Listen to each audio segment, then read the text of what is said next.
Okay, so what I was showing, Deb, is how you'll put your paint and on here and you'll dab it on from your palette. Or I put these nibs on top of them and then I'm able to go along like this and just kind of, I scribbled in this color. I'll do 2 petals at a time. I know I say in my notes, do 1 petal at a time. So I just come in here and I, like so, okay? See how simple that makes it with these little nibs? Then I come along at the bottom and we're putting red. Now the red, these colors look different than they do when they dry, okay? I'm going right over top of that leading. On the bottom of this petal is red.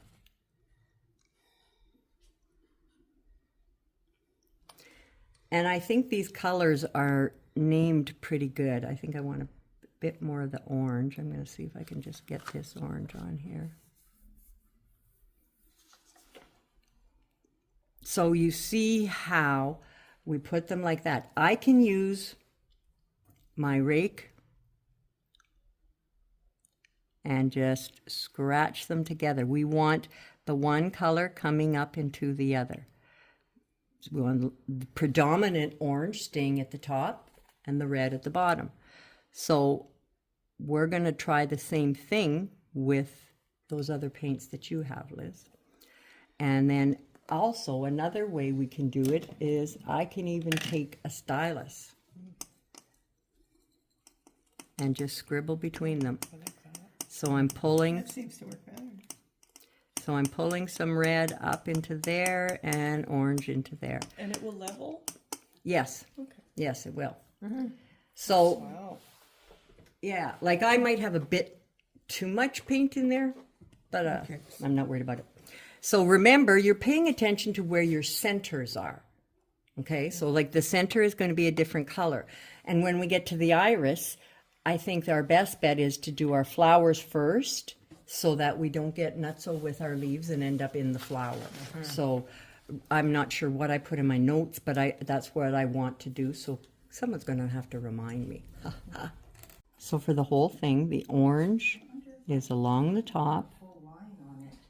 And if you happen to put less orange, then that petal has more depth in it, that's all. Because the red is closer to the center. So I'm gonna do that with this one, and I'm not concerned about going over top of the leading. If it doesn't sink down enough that I see my leading, I just go back on top with more leading afterwards, if I choose to.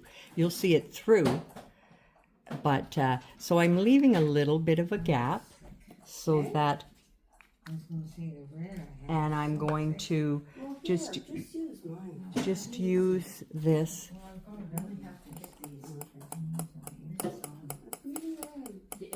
And I'll just wiggle them together. So with my stylus, you see I'm filling in that empty line back and forth, and I'm scratching that up there, and that is going to give me that really pretty drag in there. So Deb, you're seeing this new one again. What we're doing here, so I've started there, we're going to scribble a petal at the top with the purple. This is totally up to you as to how much you want in there.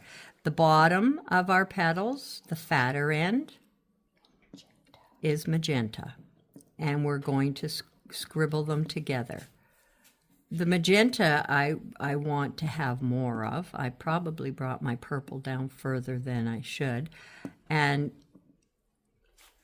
now that we've worked with it a bit, these are small, tiny petals. You see that I'm pushing my luck and I'm going for a lot of petals. But, so I just scribble like that. Up into the purple, and it'll seep its way down into those little tracks that you make with this. scribble them together.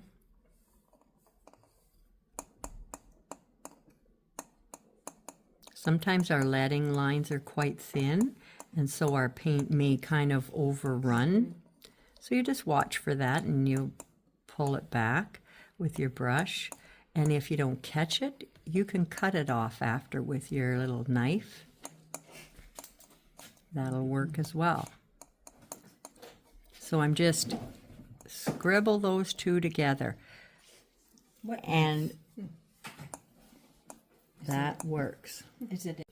Oh, So what we're going to do here for the iris has purple in different places. So pay attention to your line drawing or your colored photo. Up here, the purple is at the tip. And then it switches and the purple becomes. The purple is down here. And now I'm right into the center of my iris there. I didn't have a stop line. I'll have to pay attention to that. So this petal, you see how I'm just going to scribble it as I'm applying it even. So that I've started my scribble look. We really want to, and we're making a habit of putting the lid back on our bottle right away. Now, I've got the sky blue that I'm putting along the bottom and along the outer edge on this one. So it's the opposite. And remember, we leave a little gap in between to scribble our colors together, so we don't end up with over flooding, basically.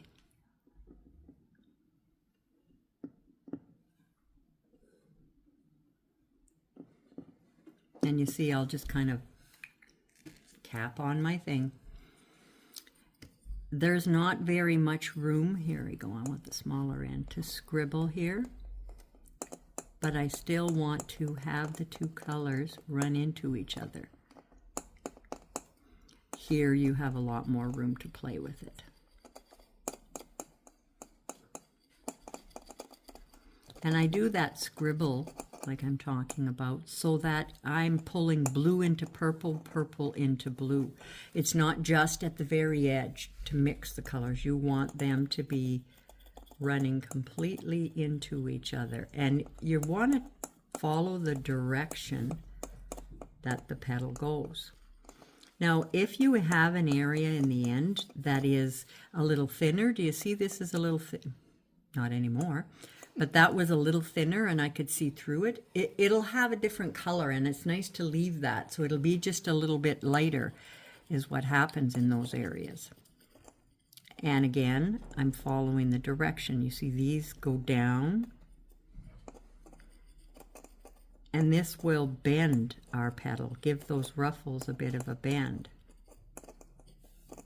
Our whole plan here is to basically put paint in our empty spot as well. You'll never have two look the same. So that's our goal here. Now my leading line has kind of disappeared. I'm not concerned about that. You will see it afterwards. And if you feel like, oh, I would prefer to see it heavier, you can lead back on top afterwards.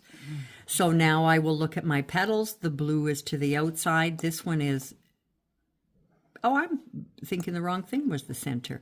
This one here is all purple. I'm mixed up there. These are the centers to my flowers over here, the yellow. So see, this is the girl who hasn't been cleaning out her thing. But do you see that little, you don't want that.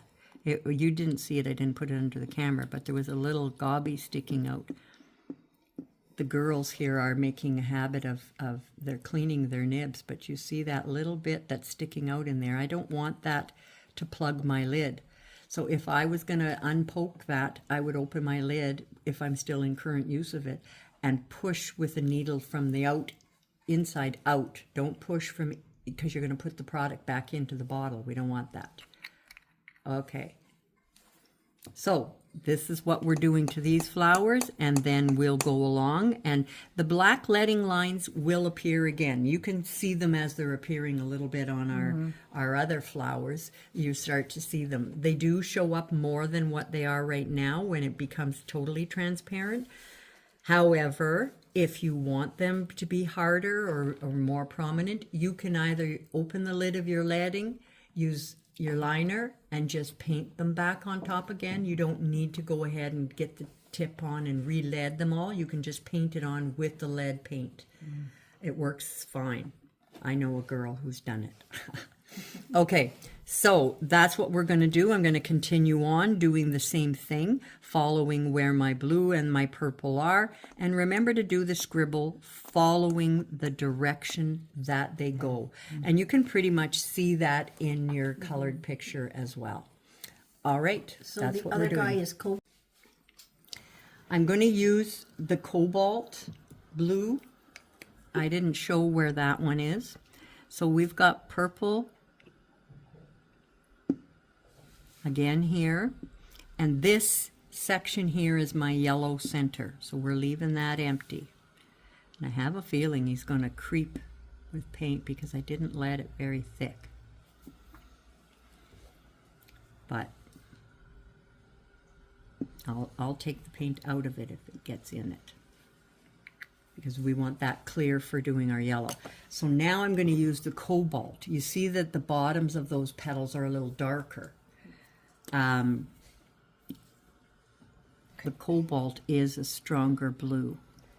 It's very pretty. The sky blue is lighter.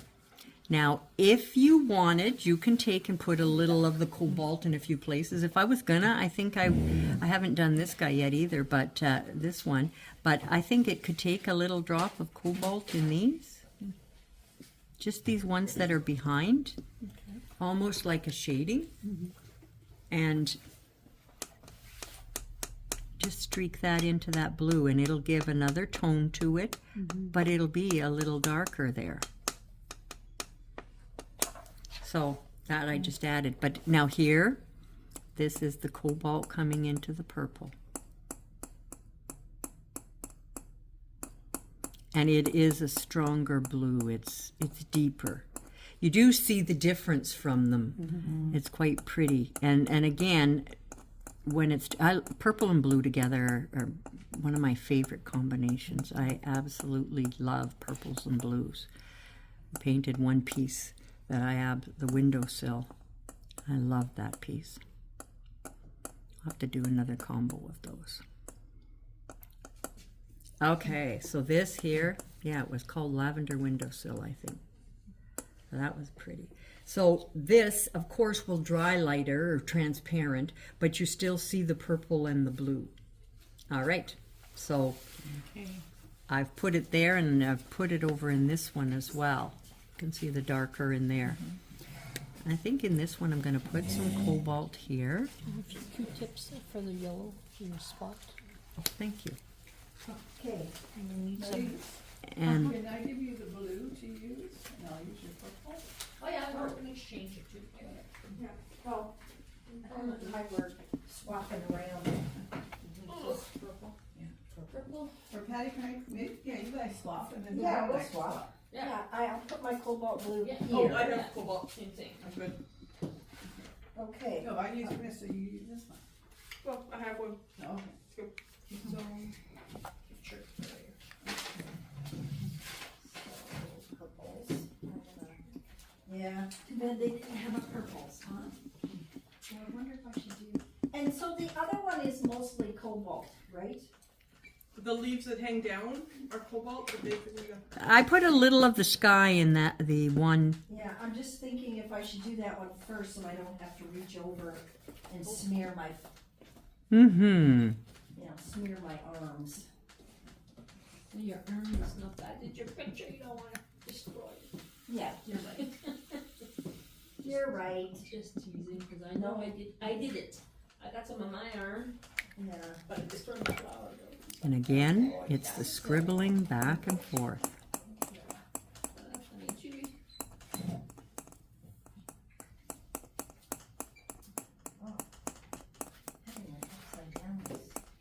is different, eh? Yeah. It's a little hard on the brain. On the eyes, there's like that. You gotta put your picture upside down too. I got my picture upside down. Again, for the iris center, I'm going to fill it in with the yellow. And I've put a bit of brown on my palette. I pick it up with my brush, and I'm just going to dab a little bit of the brown, just dabbing it in the top, and it's going to milk its way into there. So with the 0 round? Yeah, 0 round or even a 1 line or any of that. The cone flowers, we're going to go along the bottom and do black.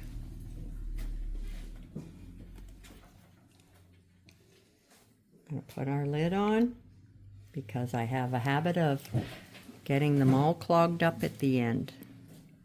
And if you get it clogged in the end of your nib, then you want to poke it from the inside of the bottle outwards, not from the outside of the bottle inwards, because you're going to put that little chunk inside. So you just scribbly scratch it up there a bit, back and forth, so it'll be lighter at the top, and it'll just kind of work its way in all gassy. So that's how we're going to do the cone flowers. Now the centers to the poppies are a little bit of black around the outer edge.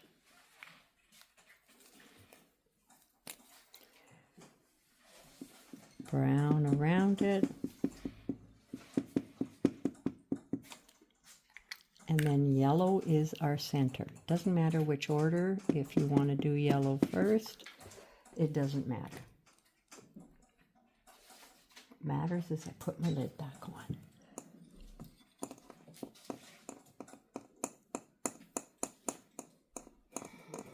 And I just back and forth like so. So I've got one more center to do, and I've got a couple more of my cone flowers. I'm going to start with our leaves that are on the cone flower. Now, they are done with the emerald. And I'm going to start up at the tip with the emerald. And I'm going to put a little bit of brown at the bottom. And they're going to be scribbled together. The basic color you're going to see is emerald. The emerald is the leaf. The brown is a little bit of darkening at the base. And it's not really darkening. The brown isn't a dark color by any means. It dirties it up, if we can call it that. So I'm going to do another one in this. So you don't really see much of the brown, eh? Oh, sorry.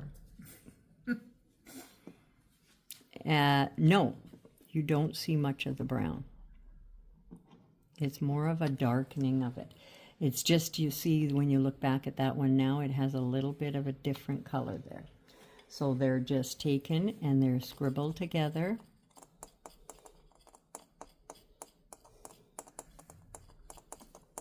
That's that for those. Now there is a stem in here, but he's not too hard to find. When we're doing our other leaves, I'm going to recommend that we do the stem first, because you're going to get lost on where you are. A lot of times when you're doing, say, the iris, and you've got all of these lines around here, you're not sure whether this is an empty space or a leaf. So this line coming here is a stem. This is a leaf, but it's very easy to get it confused. So if you find your stems by following your photo, then you'll be able to see what's what. Now, on the poppy, the stems and the leaves are done with emerald and lime. So lime is in the middle, the lighter section, and the emerald is at the outer edges. So I'm going to go ahead and I'm going to put lime on a few places. We're also going to use yellow in this. So this is my lime on the bud.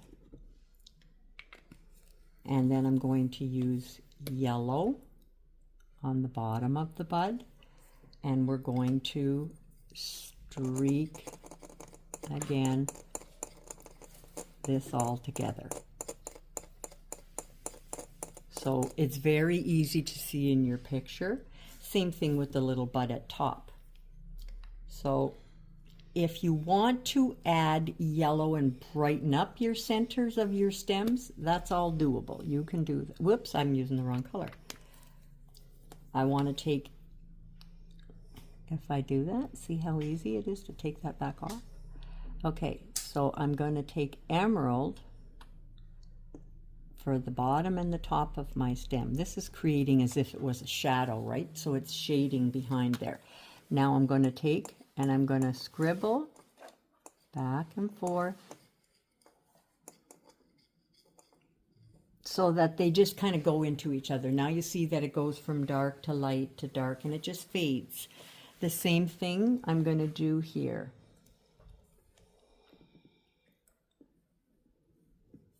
And if it's not the very same, it's not going to matter. I'll just do that. My lime can be in between here.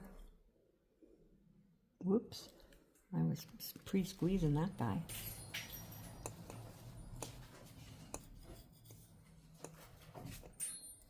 And we'll just scribble that in.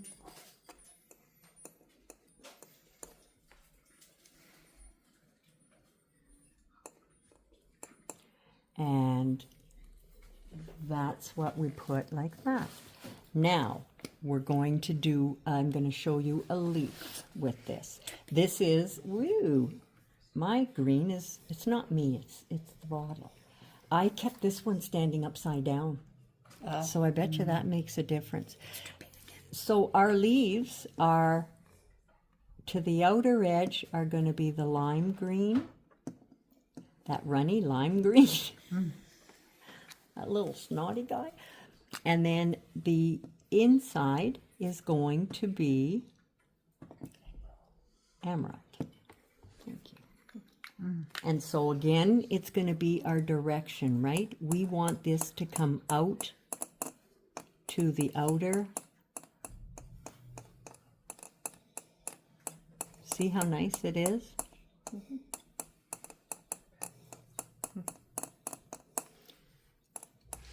No two leaves are going to be the same. If you do one with more or less, it doesn't matter. And then we're going to go to our irises, and they're going to be done in the lime and the yellow. So you'd think, okay, and I've got to, make sure you find your stems first. That'd be the easiest thing. So I'm just doing a leaf, which I feel I should do my stems first. So I do a leaf with the lime. I feel like I should say you put the lime in the coconut at this point for some reason. I don't know. And then I'm going to take my yellow. See, it's laying down. My bottles are laying down. That's what's doing this. Because the bottles that are standing up, I'm not doing, they don't run out as much. I have to blame it on something. It's not me. Okay, so see, I'm streaking back and forth. So they get kind of a bit of a yellowy tinge in the middle. Now remember, iris leaves are veiny, so if you see lots of lines in them, that's good. That's what we're going for, and that's why we've added all these extra little lines in them, and you can add them in later with your liner and your leading paint. So you can have more lines in there and whatever you like. Okay, so all of our leaves are going to be done this way, these colors.